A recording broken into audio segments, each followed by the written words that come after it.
bunsod ng pinaigting at pinalawak na kampanya ng pamahalaan kontra insurhensiya. Sunod-sunod, ulitin ko po, sunod-sunod ang pagsuko at pagbabalik loob, yan ang mahalaga, ng ilang membro ng komunistang teroristang grupo sa magkakahiwalay na operasyon sa lalawigan ng Samar. Alapin po natin ang buong detalye ng magandang balitang ito mula kay Lieutenant Colonel Annalisa C. Armeza, ang Regional Public Information Officer ng Police Regional Office 8. Magandang hapon, Lieutenant Colonel Armeza. Go ahead. Yes sir, magandang tanghali po sa ating lahat. Narito po ang ulat mula sa Police Regional Office 8, kaugnay ng matagumpay at mas pinaigting na kampanya laban sa insurhensiya at terorismo. Nakapagtala ang Pro-8 ng voluntaryong pagsuko ng 6 na kasapi ng Communist Terrorist Group, Yun. kabilang ang pagsuko ng kani-kanilang mga armas sa magkakahiwalay na operasyon na isinagawa sa Northern Samar, Samar at Eastern Samar noong ika-24 at ika-25 ng Enero ng kasalukuyang taon. Ang inisyatibong ito ay pinatupad alinsunod sa direktiba ng ating Chief Philippine National Police, Police General Jose Melencio C. Nartates Jr. bilang pagbahagi ng patuloy na pagpapalakas ng kampanya laban sa lokal na armadong tunggalian. Isinasakatuparan ito sa pamamagitan ng tuloy-tuloy na police operations, intel-driven initiatives at mas pinalalim na ugnayan sa komunidad. Sa Northern Samar, pinangunahan ng 2nd Northern Samar Provincial Mobile Force Company ang voluntaryong pagsuko ng isang magsasaka na residente ng Pambuhan na kinilala bilang Unit Militia Commander. Kasabay nito ang pag-surrender ng isang improvised 12-gauge shotgun at mga bala. Sa parehong araw naman, pinangunahan ng 803rd Maneuver Company ng Regional Mobile Force Battalion 8 ang voluntaryong pagsuko ng isang magsasaka na isang residente ng Lope de Vega, Northern Samar, kasabay ang isang improvised firearm at mga bala. Sa Samar, pinamunuan ng 2nd Samar Provincial Mobile Force Company ang pagsuko ng isang magsasaka at residente ng Paranas, kasabay ang isang 38 caliber revolver na may depektibong serial number. Samantala sa parehong araw sa Eastern Samar, tagumpay na pinangunahan ng 2nd Eastern Samar Provincial Mobile Force Company ang voluntaryong pagsuko ng magsasaka at residente ng Hiporlos, kasama ang pagsuko ng isang improvised firearm at mga bala. Sa Enero 25 ng taong ito, pinangunahan muli ng 2nd Northern Samar Provincial Mobile Force Company ang pagsuko ng isang 53 taong gulang na magsasaka at residente ng Silvino Lobos. Voluntaryo nang isinuko ang isang 357 Magnum revolver kasama ang mga bala. Sa hiwalay naman na operasyon, pinangunahan ng pinagsamang unit ng pulisya ang pagsuko ng isang 19 taong gulang na magsasaka at residente ng Canavid, Eastern Samar, kasabay ang isang improvised firearm at mga bala. Sa kasulukuyan po, nasa kustodiya ng kani-kanyang unit ng pulisya ang lahat ng sumukong individual para sa dokumentasyon, debriefing at posibleng pagsali sa kanila sa Enhanced Comprehensive Local Integration Program upang suportahan ang kanilang mapayapang reintegrasyon sa lipunan.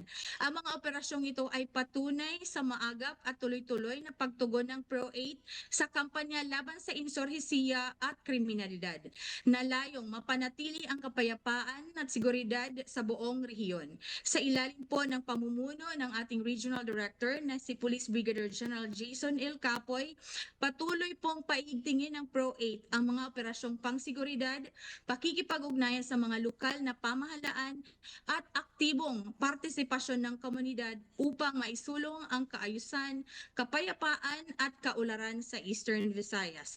Muling hinihikayat ng Pro-8 ang publiko na patuloy na makipagtulungan sa kapulisan sa pamamagitan ng pagbibigay ng tamang impormasyon, pag-uulat ng kahina-hinalang aktibidad at pagsuporta sa mga programang nagtataguyod ng kapayapaan. Ako po si Police Lieutenant Colonel Annalisa Catilugo Armesa, Public Information Officer ng Police Regional Office 8. Maraming salamat po. Yun, alright. Congratulations sa Lieutenant Colonel Annalisa Armeza and of course sa lahat po ng bumubuo dyan sa Police Regional Office 8. yung maalala ko itong Samar, Eastern Samar, sayang buong Samar na yan. Yes, yes. Dating stronghold yan Oh. ng CPP, NPA, NDF, no? Pero ngayon, correct me if I'm wrong, zero active guerrilla front na rin po tayo dyan, ano? Colonel Annalisa?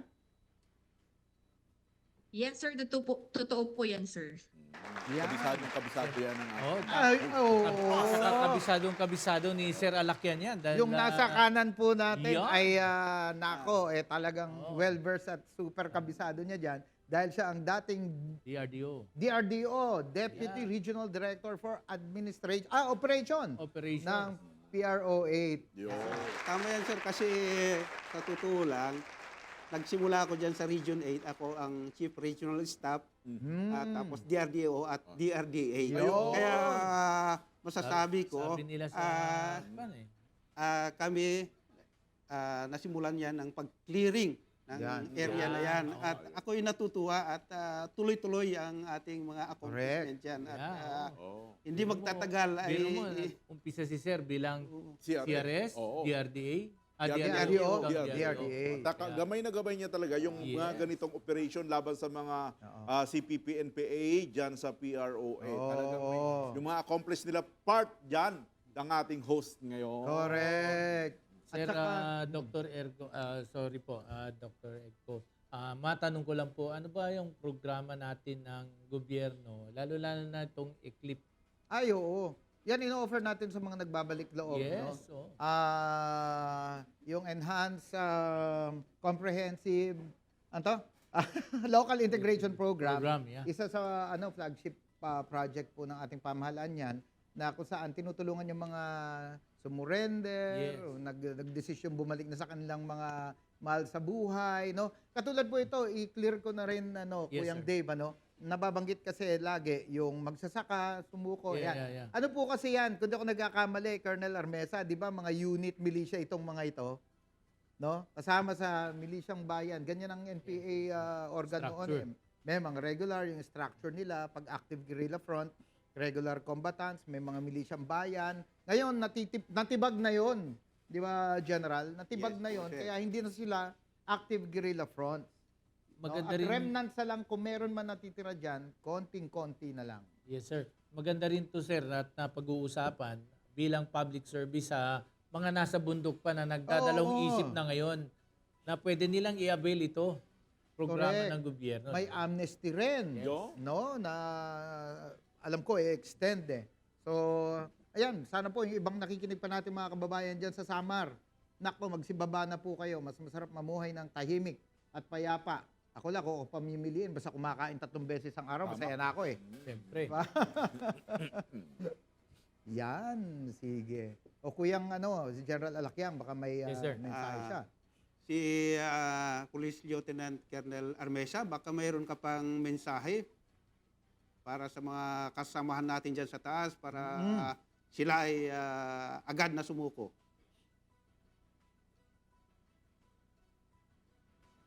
Yan. Yung nagkakaroon na lang ng May delay, delay, no? may delay. Yan, oo. Oo. Pakiulit daw, General. Lieutenant Colonel Armesa, baka may mensahe ka pa sa mga kasamahan natin para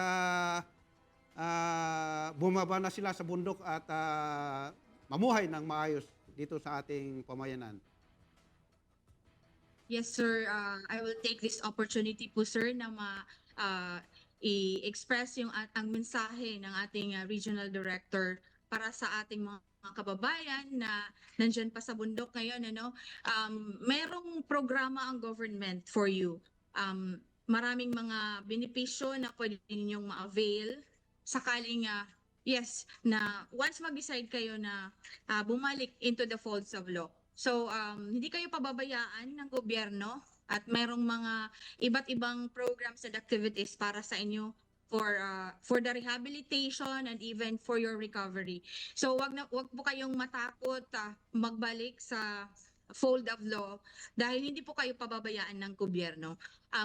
Pwede kayong makipag-coordinate sa pinakamalapit na police station sa inyong Yes, lugar, or tama. kung sa barangay official man, kung malayo ang police station, pwede din po through the barangay officials kung saan kayo na barangay nakatira, and then the barangay official na po yung mag-coordinate sa local police natin. Nakahanda ang Police Regional Office 8 na mag-assist sa inyo, ano man yung mga pangangailangan at ano pang mga ibang dapat asikasuhin para makabalik po kayo sa fold of law, and para maka-avail po kayo ng ating ECLIP, yung ating Enhanced Comprehensive Local Integration Program. Hindi po kayo pababayaan ng ating gobyerno at ng ating Philippine National Police.